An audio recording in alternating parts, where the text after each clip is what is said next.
జై శ్రీరామ్. ఈరోజు ఆశా వర్కర్ పైన జరిగిన దాడిని భారతీయ జనతా పార్టీ తీవ్రంగా ఖండిస్తుంది.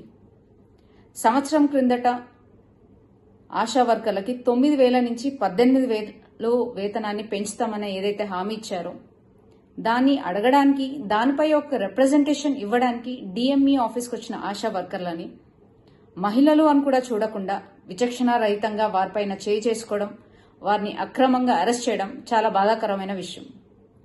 గత ప్రభుత్వము ఏమీ చేయలేదు, కనీసం ఈ ప్రభుత్వం అన్న చెప్పింది చేస్తుందని నమ్మి మహిళలు ఏదైతే మీకు ఓటు వేశారో అదే మహిళల్ని ఈరోజు ప్రభుత్వమే చేయి చేసుకునే స్థాయికి ప్రభుత్వం దిగజారిందంటే ఇంతకంటే సిగ్గుచేటైన విషయం ఇంకొకటి లేదు. తెలంగాణ తల్లి విగ్రహ ఆవిష్కరణ రోజే మహిళలపైన దాడి చేసిన మిమ్మల్ని ఏమనాలో కూడా అర్థం కావట్లేదు. తెలంగాణ మహిళలు మీకు తల్లులుగా కనిపించట్లేదా? వారిలో మీకు తెలంగాణ తల్లి కనిపించట్లేదా? ఫస్ట్ మహిళల్ని గౌరవించడం నేర్చుకోండి.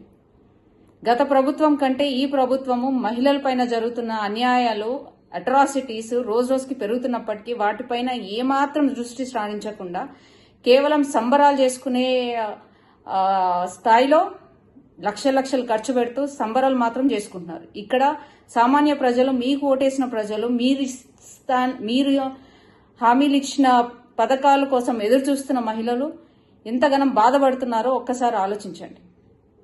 వెంటనే ఆశా వర్కర్లని వారి డిమాండ్స్ని పూర్తి చేయాలి. అదేవిధంగా ఏదైతే మహిళలపైన చేయి చేసుకున్నారో వారికి వెంటనే క్షమాపణ చెప్పాలని భారతీయ జనతా పార్టీ మహిళా మోర్చా డిమాండ్ చేస్తుంది. జై హింద్.